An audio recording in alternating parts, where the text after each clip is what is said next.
Nous enchaînons à présent avec l'œil du CGP et un thème tout à propos en cette période d'élections législatives anticipées. Nous allons regarder l'impact du politique et notamment du sujet politique en ce moment en France sur l'épargne des Français avec Régis Yankovici. Bonjour Régis Yankovici. Bonjour Nicolas. Bienvenue sur le plateau de Smart Patrimoine, fondateur et dirigeant de Luxavie. Depuis l'annonce quand même d'Emmanuel Macron de la dissolution de l'Assemblée nationale et donc ces élections législatives anticipées, beaucoup d'épargnants se posent un petit peu la question quand même de... Il nous la pose aussi. Oui, c'est ça. Qu'est-ce que je fais globalement? Exactement. Alors, il y a beaucoup de choses à dire. On va essayer de faire tenir tout ça en 5 minutes. La première chose, c'est de voir la réaction des marchés. Globalement, le CAC 40 a baissé d'à peu près 4%. Dans le même temps, le DAX, qui est un peu une référence, baissé de 1,5%. Donc l'écart est réel, sans être non plus magistral. Du côté des taux d'intérêt, on a un écart de taux entre la France et l'Allemagne qui est en moyenne historiquement de 50 points de base et qui s'est écarté à 75 points de base. Donc on a gagné 25 points de base.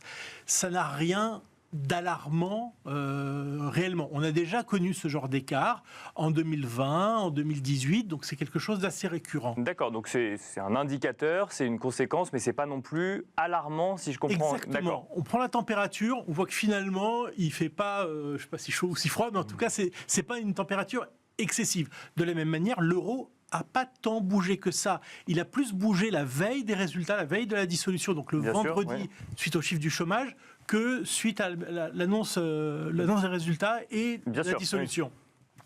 Maintenant, une fois qu'on a dit ça, il faut voir, est-ce que finalement c'est une bonne occasion pour encore agir, ou finalement c'est que les marchés ont intégré que c'était pas si grave. Surtout qu'on est encore en période de campagne électorale. Oui. Le 7 juillet, pour le coup, il y a différents scénarios. Il y a un scénario avec une formation politique à l'extrême à l'Assemblée nationale en majorité relative ou absolue, et un scénario, alors évidemment, avec le camp présidentiel. Mais est-ce que ça peut vraiment faire changer la donne en matière d'investissement ? La grande difficulté, c'est d'abord d'essayer de faire des prévisions politiques qui soient fiables. C'est déjà compliqué. Bien sûr. Ensuite, c'est de croire ce qui nous est annoncé. C'est encore très compliqué. Et d'ailleurs, ce qui est annoncé, c'est en cours de route, puisque, par exemple, le RN vient de faire une conférence de presse ce matin. Bien sûr. Donc, tout est intégré au fur et à mesure et tout est changeant. Donc, ça dépend à quel type d'investisseurs on parle. Si on parle à des gens qui vont faire du court terme, ils peuvent essayer de profiter d'excès. Par exemple, si les marchés baissaient fortement le jour des résultats du premier tour ou du deuxième tour. Parce que les investisseurs ont pour habitude de surestimer les effets à très court terme. Donc, pour entre guillemets, les traders, c'est un bon milieu, il y a de la volatilité, on capte des écarts.